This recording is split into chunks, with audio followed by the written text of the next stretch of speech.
Davlatimiz rahbari topshirig'iga asosan butun mamlakatimiz bo'ylab eng chekka va olis hududlarda obod xonadon, obod ko'cha, obod mahalla mezonlarini joriy etish bo'yicha keng ko'lamli bunyodkorlik va obodonlashtirish ishlari olib borilmoqda. Bahorning ilk kunlari Andijon viloyatining Shahrixon tumanidagi mahallalarda ham yangilanish, yosharish ayyomiga tayyorgarlik ko'rish, hududlar infratuzilmasini yaxshilash, yashil makonlar safini kengaytirish, aholi bandligini ta'minlash, xonadon tomorqalaridan samarali foydalanishdek ezgu harakatlar odamlar hayotida yangicha mazmun ma'no kashf etmoqda. Prezidentimiz e'tibori ancha yuksalib darajada bo'ldi. Mana oldin mahallamiz tizimida 3 kishi yoki 2 kishi ishlardik. Hozir 7 talik tizimni tashkil qilib berdi. Shu bilan har bitta xodimimiz, hokim yordamchisi, yoshlar yetakchimiz, ijtimoiy xodimimiz, xotinlar faol, profilaktika inspektorimiz, soliq xodimimiz bizni mahalla faol yig'inida 8 ta ko'cha bo'lsa, hammamiz shu yerdan ko'chaga bo'linganmiz. Obod mahalla, obod ko'cha, obod xonadon tamoyil asosida ishlar olib boryapmiz. Bizni mahallamiz drayveri hunarmandchilik bilan kasbchilikka asoslangan. Asosan bizda ijtimoiy himoyaga muhtoj 62 ta fuqarolarimiz. Asosan ularga hozirgi kunda qilinayotgan ishlarimiz birinchi o'rinda davlatimiz tomonidan berilgan imtiyoz kreditlarni taklif qilyapmiz. Kreditlarni olgandan keyin o'zini ehtiyojidan kelib chiqib ishlab chiqarishlarini rivojlantiryapti. Ayniqsa parrandachilikka, hozirgi siyosatimizda o'rdakchilikka joylarni ajratib berganmiz. O'zlarining qo'llariga 10 milliondan kredit ajratib beryapmiz. Hozir hammasini ishsizliklar ro'yxatdan chiqaryapmiz. Hozirgi kunda ishsizlik darajamiz 5.4 ga tushgan. Har bir ishda birlashib, bir musht bo'lib, bunyodkorlik ishlariga esh bo'lsakkina, hududlar yanada obod va farovon bo'ladi, deydi Taraqqiyot mahallasi yettiliga. Mahallada shu vaqtga qadar ma'muriy bino bo'lmagan. Rais bosh faollar u binodan bu binoga ko'chib, ijara mahalladagi muammolarni hal qilgan. Har bir ishdan hikmat izlagan yetakchilar davlatimiz rahbarining tegishli qarori asosida hududga yangi mahalla binosini qurishga kirishdilar. Bunga mahallaning raisi bosh bo'ldi.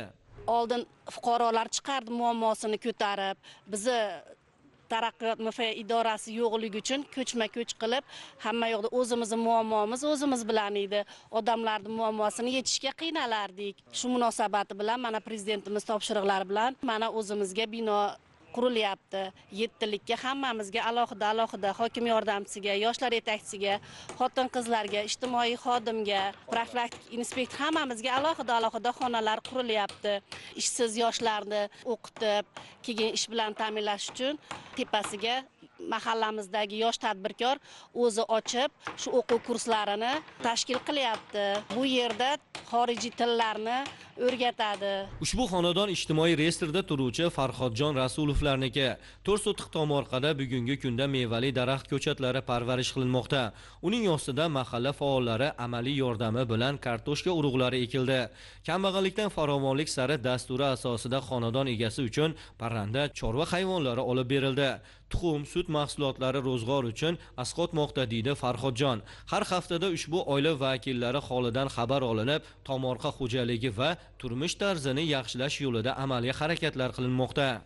Andijon viloyati Shahrixon tumani Taraqqiyot mahalla fuqarolar yig'inimizda jami 515 ta xonadonimiz bo'lib, shundan 295 tasini o'zining shaxsiy xonadon tomorqasi mavjud. Qolganlari o'sha ko'p qavatli binolarimiz istiqomat qilishadi. Jumladan bizning fuqarolarimiz ayni paytda 3150 tani tashkil etadi. 1550 ta oilalarimiz bor. O'tgan yilgi yakunlari bo'yicha Taraqqiyot mahalla fuqarolarimizda asosiy driverlari bor, ya'ni kasbchilik, umuman hunarmandchilikda asosan kasbchilik turlari, pichoqchilik turlari bilan xonadonlarimiz 70% shug'ullanadi. Shu jumladan bularga biz avvalo 20 ta yakka tartibli tadbirkorlar, 9 ta mahsulot cheklangan jamiyatlar tashkil etganmiz. Kengaytirib ularga biz har bir oila tadbirkorlar orqali 1,5 milliard kredit berilgan. Undan tashqari kooperativlar tashkil etishda asosiy yo'nalishlarimiz bo'ldi. Buning natijasida 120 ta fuqarolarimiz, yigit-qizlarimiz, ishsizlarimiz bandligi, asosiy ish joyi bilan 2025-yilda biz qatlov o'tkazdik. Yana yoki umuman qaysidir mehnat turi bilan band emasligini biz aniqladik. Ya'ni 515 ta xonadonimizdan bu bo'yicha alohida ombor daftari tutib, ularga yo'nalishlar belgiladik. O'zlarining istak xohishlariga ko'ra, jumladan 7 tasiga har bir oila tadbirkor orqali kreditlardan yordam beramiz. Undan tashqari 5 tasiga ijara yer berish orqali, yana boshqasiga o'zini tadbirkorligiga rivojlantirish bo'yicha alohida imkoniyati bor. Kengaytirish hisobiga hunarmandlik turini rivojlantirmoqchimiz. Muharramxon Jo'rayeva avvaliga xonadonida kosibchilik bilan shug'ullandi. Bundan 2-3 yil avval ham ayollar daftarida bo'lgan tadbirkor bugun mahallada bo'sh turgan binoni olib, yangi ish o'rinlari tashkil qildi. Hozirda yosh bolalar poyafzallarini buyurtma asosida tayyorlab, mahalladagi 20 nafar opa-singillarimizni bandligini ta'minladi. O'z xonadoni yonida bo'lgan ish joyi ishsiz bo'lgan ayol qizlar uchun yana bir imkoniyat bo'ldi. Bu yerda asosan bizda ayollar, ishsiz ayollarni ish bilan ta'minlangan. Bu yerda 30 tacha o'ringacha odam bor, ishlaydi. 3 ta mahalladan iborat ayollari chiqib ish bilan ta'minlangan.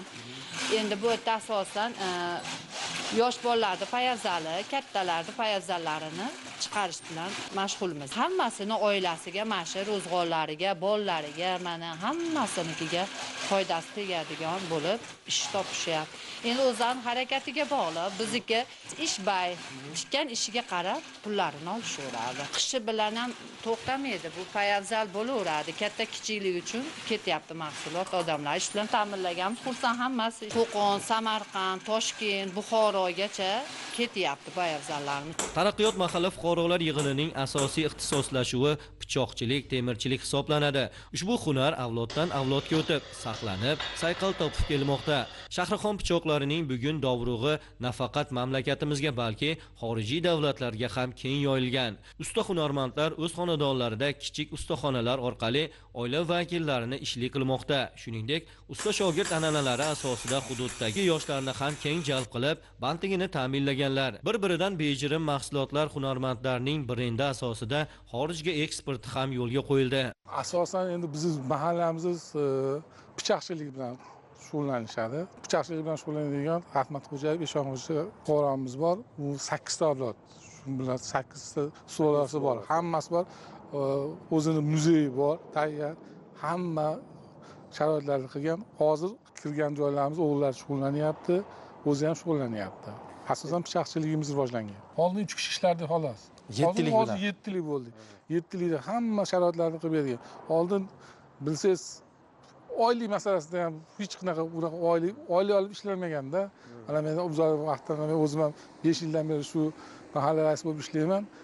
Oldindaqa har xil ishlarga tavsiyalar yo'q. Faqat mahallani Qo'shimcha ishlarga bormaysiz. Yo'q. Qo'shimcha ishlar yo'q hech qanaqa. Hozir mahallada ishsizliklar shu aholining sharoitini yaxshilash vazifasi yuklatilgan. Shu bilan shug'ullanyapmiz xolos. Mana ham mahalla raisi ham tadbirkor sifatida mana bir xayrli ishni amalga oshirishni boshlabsiz.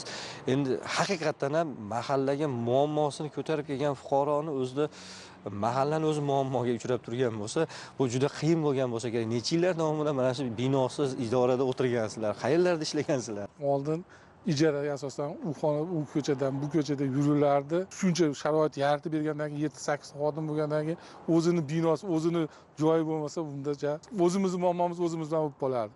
Shunga asosan o'zim ham, o'g'lim ham tadbirkor, ham rais bo'lganim uchun o'zimga ham o'sha tuman hokimi tomonidan yer ajratildi. 1-aprelga ochib ko'chib chiqaramiz. Prezidentimiz mana 408-qaroriga asosan mana shu turgan joyimizning oldin suv masalasi bor edi. Ichimlik suvi yo'q edi. Chetga hozir 3,5 kilometr ichimlik suvi tashkil qilinib turib, aholiga yetkazib berildi. Hozir asfaltlashimiz 2 kilometr, 3 kilometrimiz qoldi. Qolgan hamma joyimiz asfalt bo'lib bo'ldi. Endi loy ko'chalar yo'q. Asosan loy ko'chalarimiz hamma o'sha 2-3 kilometrimiz ham shag'ullangan. Elektr ta'minoti. Elektr ta'minoti uzilishi yo'q. Hammasi bor. O'zlariga quyosh panellari qo'yishyapti. Siyosiy bunaqa elektrda uzilishimiz yo'q. Keyin mana mana shu obodonlashtirish masalasi bo'yicha aytdingiz, mana shu xonadonlarga mana uzum ko'chatlari, tok ko'chatlarni ekib berish, mana ijtimoiy reyestrdagi fuqarolarga xonadonlariga ko'chat ekib berish qanday bo'ldi? Endi bu bizni mahallamizga hozir 2520 ta ko'chat ekishim kerak mahallalarda. Bu ko'chatlarni asosan homiylar asosida 50%, 60%ni hal qilib, qolgani hokimiyat tomonidan bo'lyapti. Acha ko'makka muhtoj, ijtimoiy muhtoj fuqarolarimizga o'zimiz 20 tadan qilib ekib beryapmiz. 7 talik bo'ladi. Mevali ko'chatlar, manzarali ko'chatlar. Mahalla yettiligimizga hozir raqamli platforma tashkil qilingan. Shu platformaga asosan hamma xodimlarimiz ishlaydi. Oldin shu qog'ozbozlikni yo'qotdik. Hamma ma'lumotlarimiz shu platforma orqali amalga oshiriladi. Mahalla obod bo'lsa, xalq farovon yashaydi. Farovonlik uchun esa barcha birlashib, ahillikda harakatga tushishi kerak. Obod xonadon, obod ko'cha, obod mahalla mezonlari esa odamlar hayotida, turmush tarzida, hududlar qiyofasining tubdan o'zgarishida yanada bo'y ko'rsatmoqda.